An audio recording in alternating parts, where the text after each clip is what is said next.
Hello and good morning everyone. ये आप लोगों का इनकम फ्रॉम अदर सोर्सेज का क्वेश्चन नंबर 3 है। बुक का क्वेश्चन नंबर 3 है, इनकम फ्रॉम अदर सोर्सेज का। बुक खोल लीजिए और हमारे साथ क्वेश्चन को पढ़िए। और हर बात को करने से पहले एक बात मैं आप लोगों को रिवाइज करा देना चाह रहा हूँ। इनकम फ्रॉम अदर सोर्सेज में कौन कौन सी इनकम जाती है। अकॉर्डिंग टू इनकम टैक्स किसी पर्सन की इनकम को 5 हेड में डिवाइड किया गया। Number 1 income from salary head, number 2 income from house property, number 3 income from business profession, number 4 income from capital gain, income from other sources. अगर कोई person कहीं पे परमानेंट जॉब करता है और वहां से उसको पैसे मिल रहे हैं तो वो सैलरी हेड में जाता है। अगर किसी पर्सन ने अपने घर को किराए पर दे रखा है और वहां से उसको पैसे मिल रहे हैं तो वो हाउस प्रॉपर्टी हेड में जाता है।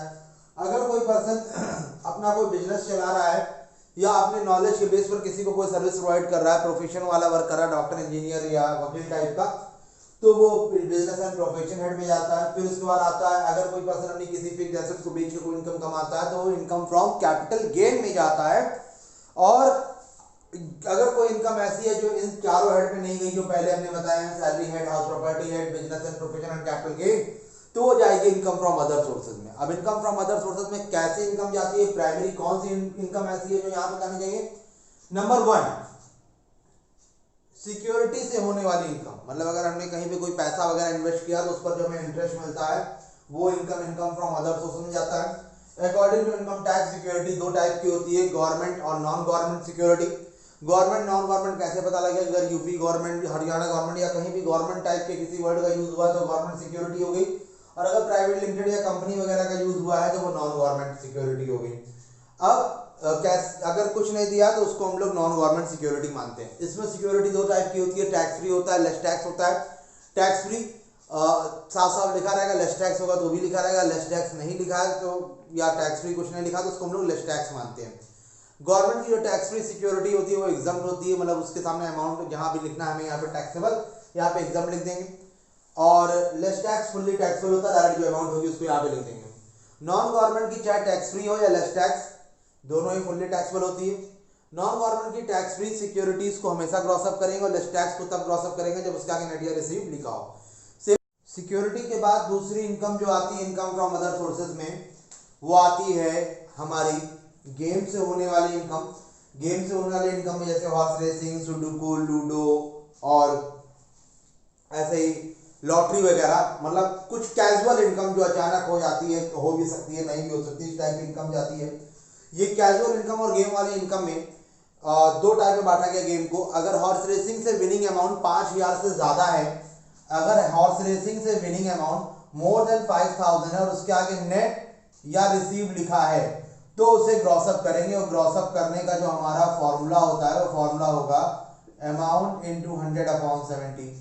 और अगर हम अदर गेम की बात करें तो उसको तब ग्रॉसअप करेंगे जब उससे विनिंग अमाउंट 10,000 से ज्यादा और उसके आगे नेट और रिसीव लिखा हो।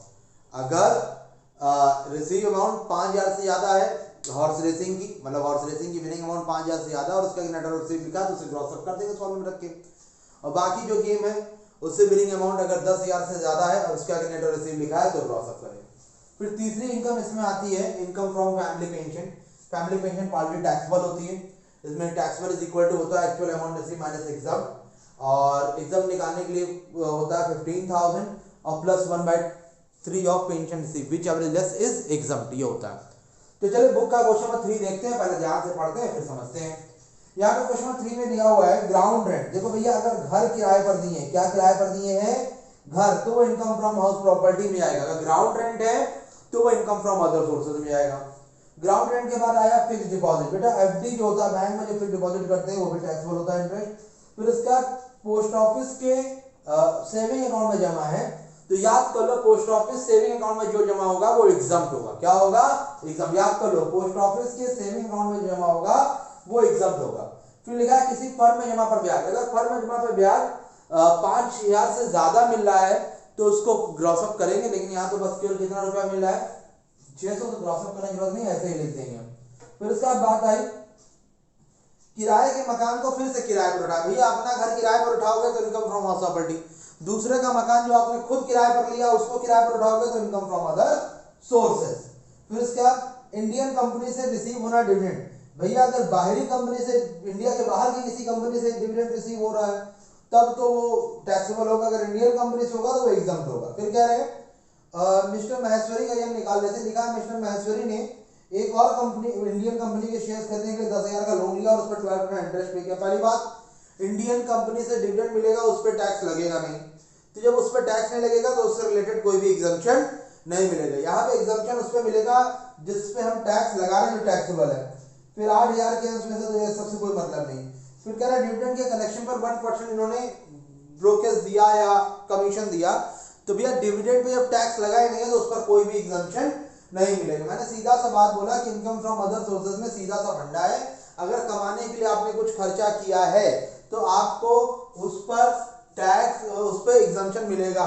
मतलब जैसे आपने कोई भी चीज, कोई भी इनकम कमाने के लिए कुछ खर्चा किया तो एग्जम्पशन मिल जाएगा, बशर्ते उस इनकम पे टैक्स लगा होना चाहिए। चलिए ध्यान रखें, सबसे पहला यहाँ पे था ग्राउंड रेंट। ग्राउंड रेंट कितना मिल रहा है? 5,000। अगर एक घर किराए पर उठाया होता तो इनकम फ्रॉम प्रॉपर्टी आता, लेकिन अगर जमीन किराए पर उठा रहा है तो इनकम फ्रॉम अदर सोर्सेज जाएगा। आगे फिर उसके बाद इन्होंने फिक्स डिपॉजिट बैंक में किया। बैंक में जो फिक्स डिपॉजिट वगैरह होता है ये फुल्ली टैक्सेबल होता है। दूसरा पॉइंट है ये दूसरे पॉइंट का ए है। मैं यहाँ पे नंबरिंग करूंगा, लेकिन नंबरिंग ऐसी करूंगा कि आप लोगों को दिक्कत ना हो। तो ये दूसरे पॉइंट का ए है, 2A है, ठीक। फिर इसके बाद 2B क्या है? पोस्ट ऑफिस में डिपॉजिट। मैंने अभी भी बताया कि पोस्ट ऑफिस में जो डिपॉजिट होगा वो एग्जम्प्ट होगा, तो पोस्ट ऑफिस का डिपॉजिट जो है वो एग्जम्प्ट है। पोस्ट ऑफिस में डिपॉजिट के बाद फर्म में जमा पर ब्याज है, तो फर्म में जमा पर, मतलब फर्म में जमा पर ब्याज, मैंने कल एक क्वेश्चन का लगवाया था और कहा था नोट्स लिख लीजिएगा।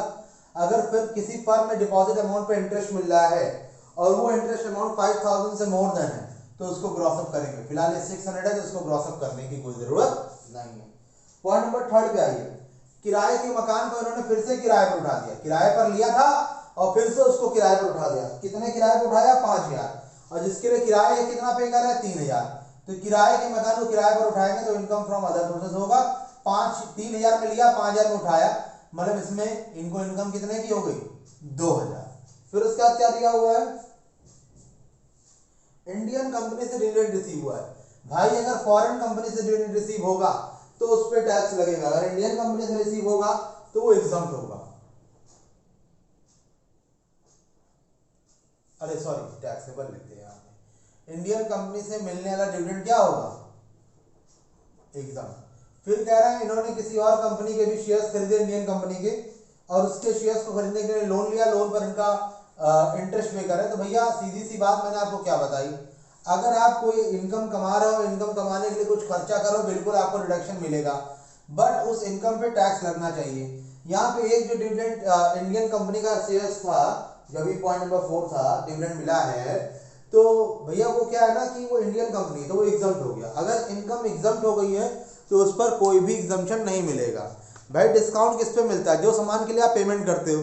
अब फ्री का सामान लोगे और उस पर बोलोगे अरे डिस्काउंट चाहिए, तो दुकानदार गुस्सा आ जाएगा, बोला फ्री में पा रहे हो, डिस्काउंट भी चाहिए, मतलब तुम्हें हम सामान भी फ्री में दे और ऊपर से 500 रुपया और दे जाओ, भैया खुश रहो, ऐसा नहीं है।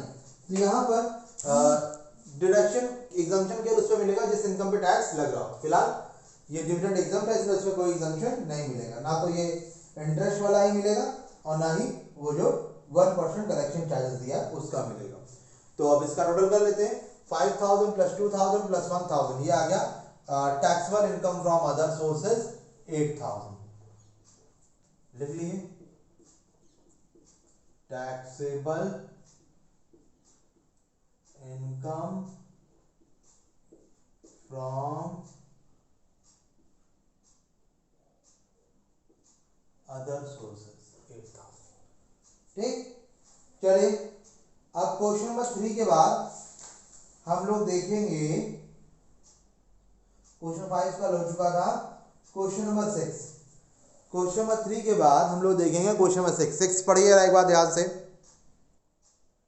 हाँ, क्वेश्चन 5 देखिए। क्वेश्चन 5 में लिखा हुआ है, सॉरी 5 बोल दिया, 5 तो कल आप लोगों को बता चुका हूं। क्वेश्चन नंबर 6, क्वेश्चन नंबर 6 देखिए, यहाँ पे लिखा हुआ है कि एक निवासी है श्रीमती नीलम तिवारी, 31 मार्च 2020 को इनका टैक्सेबल इनकम निकालना है, इनकम फ्रॉम अदर सोर्सेज। तो भैया ऊपर जो लाइन लिखते हैं वो तो आप लोग लिख ही लीजिएगा, competition of taxable income from other sources of Mrs Neelam Tiwari for the assessment year 2020 and 21। तो यहां पर सबसे पहले दिया है फैमिली पेंशन। भैया फैमिली पेंशन क्या होती है? Partly taxable. फैमिली पेंशन क्या होती है? Partly taxable. तो फैमिली पेंशन पार्टली टैक्सेबल होगा तभी इसके कैलकुलेशन करते हैं। टैक्स पार्टली टैक्सेबल में कुछ पर टैक्स लगे कुछ पे नहीं, जगह आएगा इसका। फिर इसके बाद इन्होंने एक बुक लिखी हुई है, इन्होंने एक बुक लिखी है, बुक पर रॉयल्टी मिली है। एक बात ध्यान से सुनिए, royalty income from other sources होती है और ये 17,000 की ये इनकम कमाने के लिए ना 3,000 रुपए एक्सपेंस करना पड़ा, चलो वो लेस हो जाएगा। आगे आते हैं, रॉयल्टी के बाद फिर लिखा है इन्होंने एग्जामिनर के बेस पर, इन्वेस्टिगेटर के बेस पर एग्जाम में जॉब किया। देखिए सुन लो, एक टीचर को जो सैलरी मिलती है वो उसके पढ़ाने की होती है, वो उसके कॉपी चेक करने की होती है, वो सारी सैलरी उसी में होती है। लेकिन अगर उसके अलावा उसको कुछ मिल रहा है तो ये इनकम फ्रॉम अदर सोर्सेज ही होगा, कि वो किसी और कॉलेज में गया है, इन्वेस्टिगेटर का काम कर रहा है, तो ये इनकम फ्रॉम अदर सोर्सेज हो जाता है। फिर उसके बाद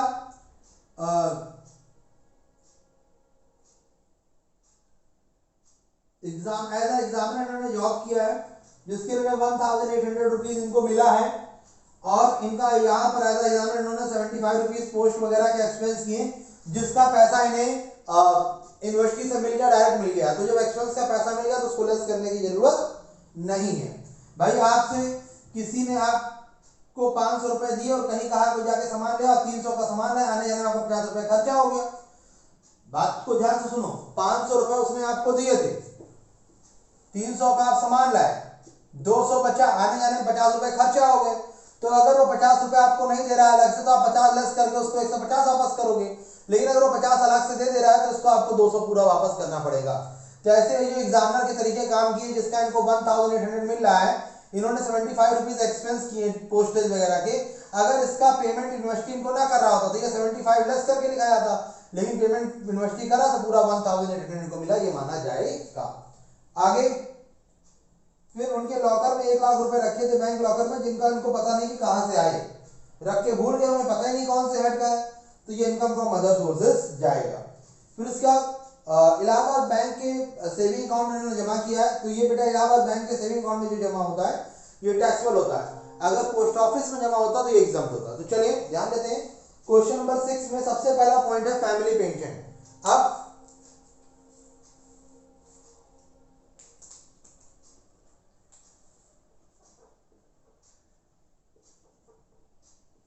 computation of taxable income from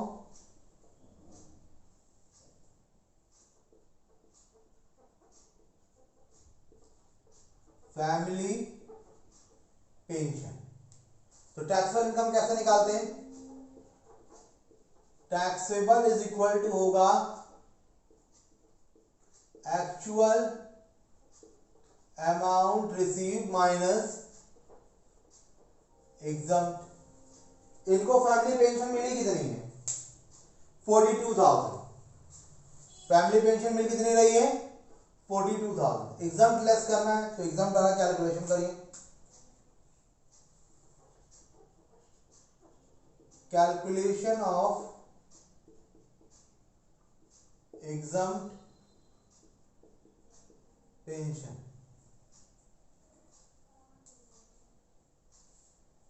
number 1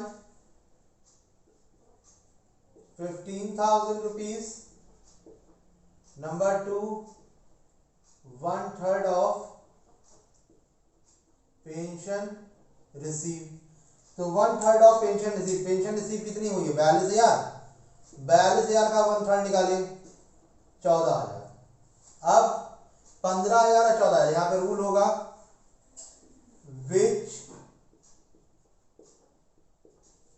ever is less is exam. तो इन दोनों में कम क्या है भाई? 14,000। तो 42,000 माइनस 14,000 ये हो जाएगा 28,000। ठीक, ध्यान दीजिए बहुत अच्छे से, बहुत ज्यादा बढ़िया से। क्वेश्चन नंबर 6 में पहला पॉइंट दिया था फैमिली पेंशन। फैमिली पेंशन में इनकम फ्रॉम अदर सोर्सेज में आता है, ये पार्टली टैक्सेबल होता है। इसका टैक्सेबल निकालने का मैंने आपको फॉर्मेट लिखवाया था। Taxable is equal to actual amount receive minus exempt. Actual amount receive हुआ है 42,000। एग्जाम निकालने का दो पॉइंट होता है, पहला तो होता है 15,000 और दूसरा होता है 1/3 of pension which average less is exam. तो 15,000 लिखा, फिर 1/3 of pension receive. Pension receive कितना 42,000, 42,000 का 1/3 निकाला कितना है 14,000। इन दोनों में कम क्या है 14,000, तो विच एवरेज लेस इज एग्जाम। तो 14,000 लेस कर दिया कितना आ गया 28,000। यही हो गया टैक्सेबल पेंशन। ठीक, टैक्सेबल पेंशन के बाद फिर रॉयल्टी। रॉयल्टी कितनी दी हुई है 17,000 मिली है, लेकिन 3,000 एक्सपेंस कर दिए उसमें। तो 17,000 जो मिली है और 3,000 उसमें एक्सपेंस कर दिया इन्होंने इसको कमाने के लिए। तो मैंने बताया अगर कोई इनकम कमाने के लिए कोई खर्चा कर रहा है तो उसको उस इनकम में से लेस कर देते हैं। तो 17,000 में 3,000 लेस कर देंगे, एक्चुअल इनकी इनकम कितनी मानी जाएगी 14,000। फिर इसका लिखा हुआ है कि एज अ इन्विजिलेटर, इन्होंने मतलब ऐसे जो एग्जाम वगैरह होता है तो टीचर की ड्यूटी लगती है उनको इन्विजिलेटर कहते हैं। तो उनको जो पैसे मिलते हैं वो इनकम फ्रॉम अदर सोर्सेज में जाते हैं। तो इन्विजिलेटर की जो सैलरी है वो इनकम फ्रॉम अदर सोर्सेज में जाएगी। तो ये क्या लिख लिए। फिर उन्होंने यूनिवर्सिटी में एज अ एग्जामिनर जॉब की जिसके लिए उन्होंने 1,800 रुपीज मिले, बट इन्हें 75 रुपीज एक्सपेंस करने पड़े हैं। तो 1,800 पाए हैं बट 75 रुपीज एक्सपेंस करने पड़े हैं। होता है ये कि अगर कोई इनकम कमाने के लिए कोई एक्सपेंस किया जा रहा तो उसको हम लोग लेस कर देते हैं। बट यहां पर जो इन्होंने 75 एक्सपेंस किए उसका इनको यूनिवर्सिटी से डायरेक्ट पेमेंट मिल गया। तो यूनिवर्सिटी से पेमेंट मिल गया है इसलिए वो लेस नहीं होगा, डायरेक्ट 1800 लेस देंगे, पूरा इन्हें 1800 मिला है। फिर उसके बाद इनके बैंक में 1 लाख रुपए जमा थे, अचानक गए लॉकर खोले मिला, इनको पता नहीं कब वहां रख दिया, भूल गए थे ये। तो इनको पता नहीं कि सोर्स से वो, तो जो जिसका सोर्स ना पता हो वो इनकम फ्रॉम अदर सोर्सेज। फिर उसके बाद इलाहाबाद बैंक के सेविंग अकाउंट में इन्होंने जमा किया हुआ था 800 रुपए। तो ये बैंक वगैरह में जो सेविंग अकाउंट में जमा होता है वो फुल्ली टैक्सेबल होता है। अगर पोस्ट ऑफिस में सेविंग में जमा होता है तो वो एग्जाम होता है। बस अब और कुछ जाना नहीं, जोड़ लिए फटाफट। 28,000, 14,000, 1,000, 1,800, 1,08,000। ये कितना आ जाएगा 1,45,600। ठीक, तो ये हो गया आप लोग का क्वेश्चन नंबर 6। एक बार फिर से पढ़ लेते हैं। यहां पर जो है गवर्नमेंट यूपी गवर्नमेंट है जिसने फैमिली पेंशन दी है इनको। तो जो फैमिली पेंशन होती है वो पार्टली टैक्सेबल होती है, और ये पार्टली टैक्सेबल होती है। टैक्सेबल कैसे निकालते हैं, actual amount receive minus exam. अब एक्चुअल अमाउंट रिसीव्ड जो है वो इनकी कितनी है 42,000। एग्जाम निकालने का जो होता है वो होता है कि 15,000 और 1/3 of pension receive which average less. 15,000 और 1/3 ऑफ पेंशन रिसीव 42,000 का 1/3 कितना आ गया 14,000। इन दोनों में जो कम है, इन दोनों में जो क्या है वो कम, उसको यहाँ पे लिख दिए कितना आ जाएगा 28,000। तो 14,000 लेस कर दिए 42,000 में से, 28,000 टैक्स भाई 42,000 मिला था, एग्जाम निकाले 15,000 और 1/3 ऑफ पेंशन रिसीव दोनों में कम था। 42,000 का 1/3 14,000 आ गया, ये कम था 15,000 14,000 में। तो एग्जाम हो गया लेस कर दिया, टैक्स होगा 28। फिर रॉयल्टी मिली इनको 17 जिसको कमाने के लिए 3,000 एक्सपेंस किया, तो एक्चुअल इनको इनकम हुई 14,000 की। फिर उसके बाद दूसरा इनका हो गया कि इनको एज अ इन्विजिलेटर अमाउंट मिलेगी 1,000, तो इनकम फ्रॉम अदर सोर्सेज में जाएगी। फिर उसके बाद इनको एज अ एग्जामिनर 1,800 मिला है, ये भी इनकम फ्रॉम अदर सोर्सेज जाएगा। फिर इनको 1 लाख रुपए मिल रहे हैं बैंक के लॉकर में जिसका इनको सोर्स नहीं पता, जब सोर्स नहीं पता तो इनकम फ्रॉम अदर सोर्सेज हो गया। फिर बैंक में सेविंग अकाउंट में जमा थे, अगर पोस्ट ऑफिस में जमा होते तो एग्जाम होता, बैंक में जमा है तो इसलिए टैक्सेबल हो।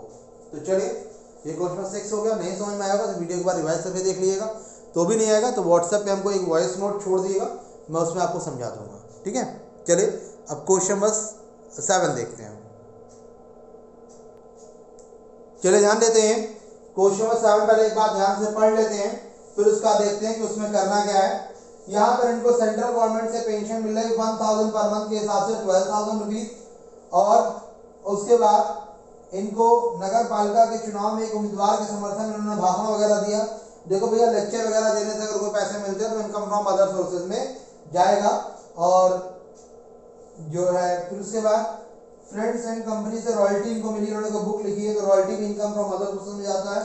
फिर इनके पास कुछ मशीनें जिसे इन्होंने किराए पर दिया है, टोटल इन्होंने किराया प्राप्त हुआ 15,500 और इन्होंने एक्सपेंस किया इस पे कितना 1,000 एक्सपेंस हुआ। देखो सीधी सी बात ये है कि अगर घर वर किराए पर दे तो इनकम फ्रॉम हाउस प्रॉपर्टी, अगर कोई जमीन या मशीन वगैरह दे रहे हैं तो income from other sources.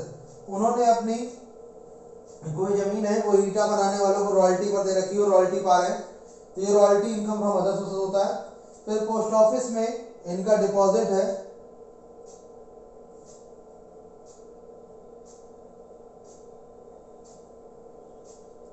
Post office में इनका डिपॉजिट है सेविंग अकाउंट में, उस पर इनको इंटरेस्ट मिल रहा है। मैंने बताया पोस्ट ऑफिस के अगर सेविंग अकाउंट में डिपॉजिट है तो वो एग्जाम्प्ट होता है, तो ये एग्जाम्प्ट हो जाएगी इनकम।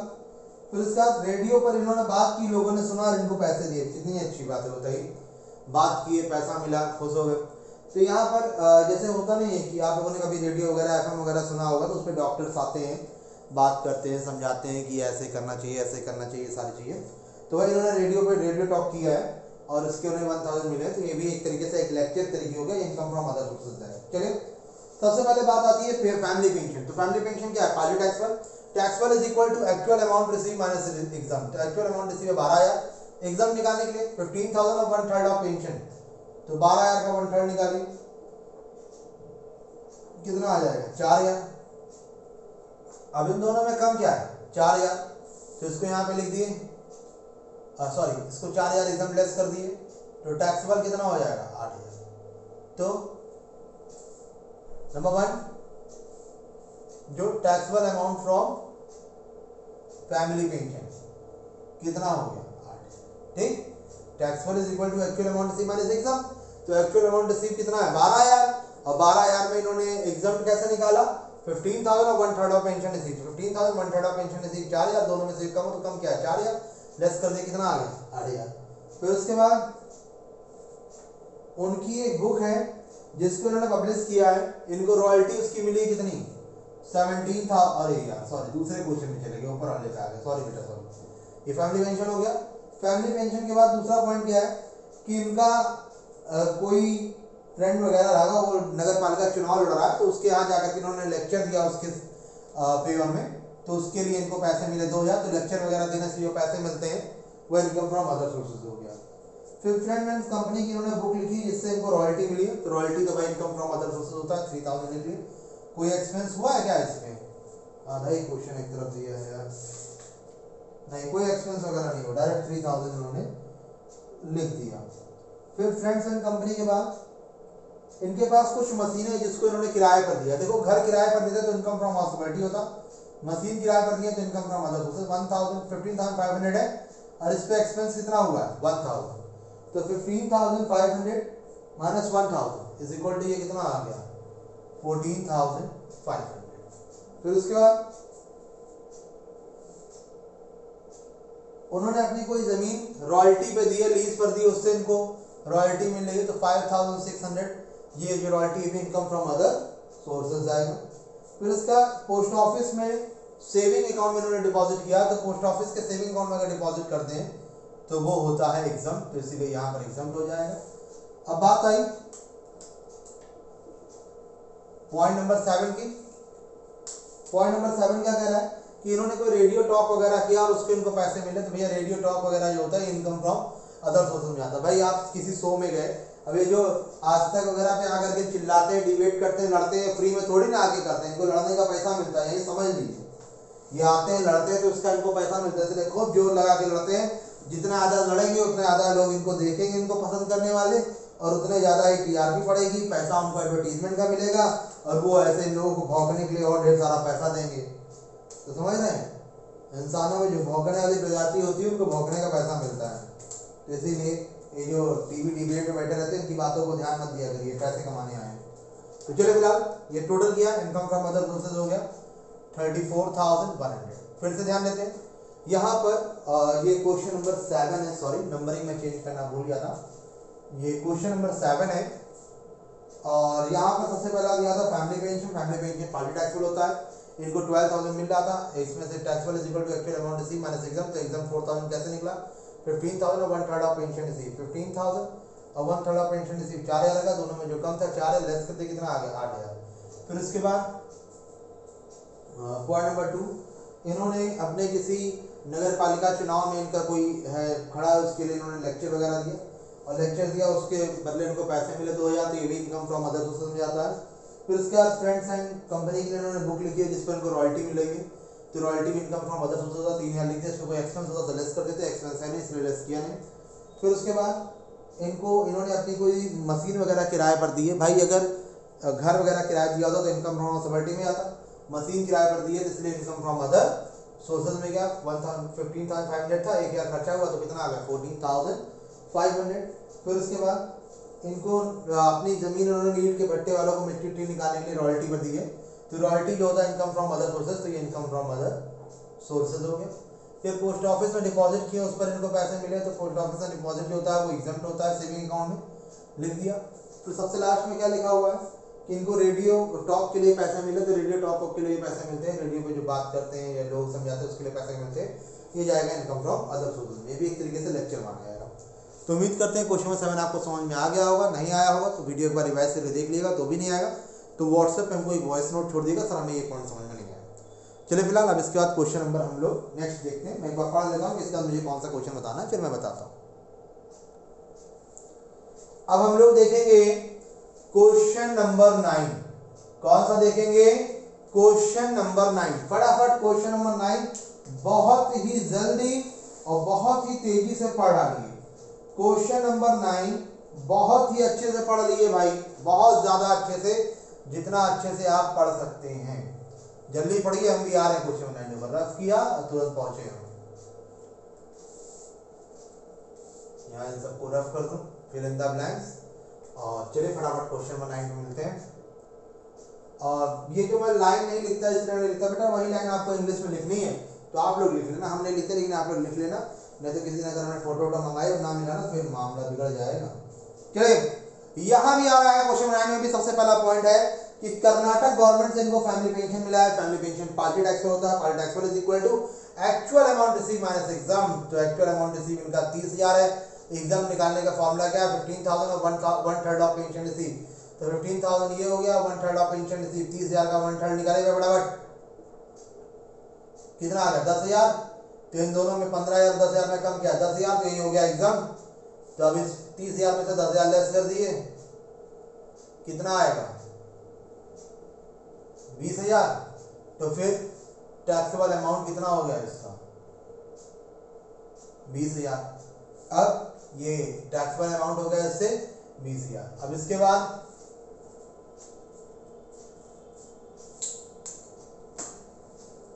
फैमिली पेंशन के बाद,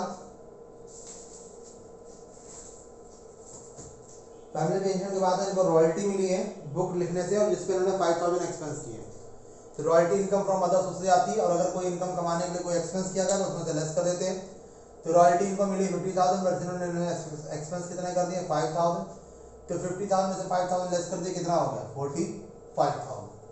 फिर रॉयल्टी के बाद लॉटरी से विनिंग अमाउंट, लॉटरी से विनिंग अमाउंट, हॉर्स रेसिंग वगैरह से विनिंग अमाउंट अगर 5,000 से ज्यादा और उसके आगे नेट और रिसीव लिखा हो तो क्रॉस अप करते हैं, और बाकी अदर गेम लॉटरी और सुडोकू वगैरह से अगर विनिंग अमाउंट 10,000 से ज्यादा और उसके आगे नेट और रिसीव लिखा है तो क्रॉस अप करते हैं। तो यहाँ पे 56,000 10,000 से ज्यादा भी है और उसके आगे नेट लिखा हुआ 56,000 into 100/70, 56,000 into 100/70,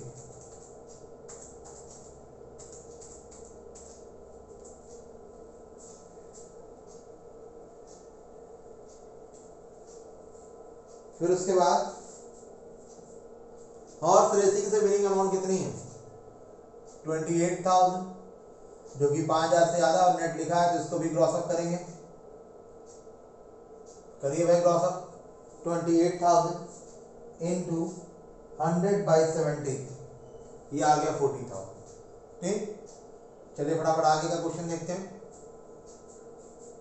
फिर आया आपका इसके बाद मैसूर इलेक्ट्रिक कंपनी से टैक्स फ्री डिवेंचर्स पर इंटरेस्ट, बहुत ध्यान समझिएगा, कंपनी लिखा है तो कंपनी का मतलब प्राइवेट हो गया, कंपनी का मतलब क्या हो गया प्राइवेट सिक्योरिटी है, नॉन गवर्नमेंट सिक्योरिटी है ये, तो नॉन गवर्नमेंट सिक्योरिटी जिस पर इनको इंटरेस्ट मिला है 7,200 और ये टैक्स फ्री लिखा है। तो मैंने क्या बताया, सिक्योरिटी दो टाइप की होती है, गवर्नमेंट नॉन गवर्नमेंट। तो ये नॉन गवर्नमेंट दो होती है, टैक्स फ्री लेस टैक्स। तो ये टैक्स फ्री है। टैक्स फ्री को हमेशा ग्रॉस अप करते थे, कर लो भाई gross up. 7200 into 100/90 gross up करिए भाई, 8000। ना ना ना एक बार करिए ग्रॉस अप फटाफट जल्दी से। नहीं 8000 ही आएगा, ग्रॉस अप हो गया। ठीक, नेक्स्ट पॉइंट, इंडियन भारत सरकार से मतलब इंडियन गवर्नमेंट की कोई सिक्योरिटी ले रखी इन्होंने, और जिस पर जो कि टैक्स फ्री है, उस पर 10% इंटरेस्ट इनको मिला है। तो ये टैक्स फ्री है। तो टैक्स गवर्नमेंट की टैक्स फ्री मतलब एग्जाम, गवर्नमेंट की टैक्स फ्री सिक्योरिटी का मतलब क्या होगा, एग्जाम। देखो भैया, जब पहले की थ्योरी 10 बार समझाई है, अगर वो आपने पढ़ा नहीं होगा, वो आपने रटा नहीं होगा, तो समझ पाना मुश्किल है। फिर कह रहे हैं फॉरेन कंपनी से डिविडेंड मिला है। अगर इंडियन कंपनी से डिविडेंड मिला होता तो एग्जाम होता, फॉरेन से मिला है तो टैक्सेबल होगा, लिख लिया 8000। अब फटाफट इन सभी अमाउंट को जोड़ डालते हैं, 20,000, 45,000, 80,000, 40,000, 8,000, फिर 8,000 जोड़िए भाई, यह आ जाएगा 2,01,000। तो taxable income from other sources हो गया 2,01,000। ठीक है, चलिए एक बार फिर से बात को ध्यान देते हैं। यहाँ पर क्वेश्चन 9 में श्रीमती रेखा है 31 मार्च 2020 को एंड होने वाले ईयर के लिए इन्होंने अपनी इनकम फ्रॉम अदर सोर्सेज का कुछ ब्यौरा दिया हुआ है, और इसमें सबसे पहले फैमिली पेंशन इनको 30,000 मिल रही है। फैमिली पेंशन जो कि क्या होती है, पार्टी टैक्सफल इज इक्वल टू होता है actual amount receive minus exempt. Actual amount receive इनकी कितनी है, 30,000। एग्जाम कैसे निकलेगा, 15,000 और 1/3 of pension receive which are less. तो 15,000 और 1/3 ऑफ पेंशन रिसीव 10,000, दोनों में से कम किया, 10,000 लेस कर दिया, कितना आ गया 20,000। तो 20,000 हो गया। फिर दूसरा, इनको रॉयल्टी मिली 50,000 रुपये, जिसमें इन्होंने 5,000 रुपये उसको लिखने में खर्चा किया, तो उसको लेस कर दिया, 45,000 आ गया। फिर उसके बाद रॉयल्टी से विनिंग अमाउंट 56,000 है, रॉयल्टी से विनिंग अमाउंट 56,000, सॉरी लॉटरी से विनिंग अमाउंट 56,000 है। मैंने क्या बताया, कैजुअल इनकम में हॉर्स रेसिंग का लिमिट क्या है कि अगर हॉर्स रेसिंग से विनिंग अमाउंट 5,000 से ज़्यादा और उसके आगे नेट और रिसीव लिखा है तो उसे क्रॉस अप करेंगे, और बाकी सारी विनिंग अमाउंट अगर 10,000 से ज़्यादा और उसके आगे नेट और रिसीव लिखा है तो क्रॉस अप करेंगे। तो ये भैया जो है 56,000 10,000 से बहुत ज़्यादा है, और नेट भी लिखा हो तो क्रॉस अप कर लिया, CR आ गया। फिर उसके बाद हॉर्स रेसिंग से विनिंग अमाउंट 28,000 थी, जो कि 5,000 से ज़्यादा है, और नेट लिखा तो उसको भी क्रॉस अप कर लिया। फिर लिखा है मैसूर कंपनी से, मैसूर कंपनी के इन्होंने टैक्स फ्री डिवेंचर्स लिए हैं, जिस पर इनको इंटरेस्ट मिला है 72,000। अब मैसूर कंपनी का मतलब प्राइवेट लिमिटेड हो गया, टैक्स फ्री। अगर प्राइवेट मतलब नॉन गवर्नमेंट की अगर टैक्स फ्री सिक्योरिटी है तो उसको हमेशा क्रॉस अप करते हैं। तो टैक्स फ्री थी तो 7,200 इंटू 100/90 करके क्रॉस अप कर दिया, 8,000 आ गया। फिर उसके बाद क्या लिखा हुआ था, इन्होंने गवर्नमेंट इंडियन गवर्नमेंट के कोई टैक्स फ्री डिवेंचर्स लिए हुए हैं, तो गवर्नमेंट के जो टैक्स फ्री का मतलब एग्जाम होता है तो उसको एग्जाम लिख दिए। फिर उसके बाद इन्हें एक फॉरेन कंपनी से डिविडेंड मिला है, अगर इंडियन कंपनी से डिविडेंड मिलता तो ये क्या होता है, एकदम फॉरेन कंपनी से मिला, इसलिए क्या हो जाएगा, टैक्सेबल। ठीक है, तो उम्मीद करता हूं कि अभी ये जो 4 क्वेश्चन मैंने आपको बताए हैं, क्वेश्चन नंबर 3, 6, 7 और 9, ये आपको समझ में आया होगा। और इन क्वेश्चंस को एक बार वीडियो देख लिए, जो ना समझ रिवाइज करके देख लिए, जो नहीं आएगा वो हमसे पूछ लीजिएगा, शर्माइएगा नहीं उसमें, ना ही हिचकिचाइएगा, वीडियो जरूर देखिएगा। एज अ लाइव क्लास आप लोग रिकॉर्डिंग को भी लीजिए। मैं अभी 4 क्वेश्चन देता हूँ, इसको आप लोग देखिए, फिर उसके बाद मैं शाम तक और क्वेश्चन रिकॉर्ड करके देता हूँ, नहीं तो कल आप लोग की मॉर्निंग में लाइव क्लासेस चलेंगी। चलिए फिलहाल अभी और आज के लिए इतना ही, बाकी कल मुलाकात होगी, तब तक के लिए नमस्कार, थैंक यू एवरीवन।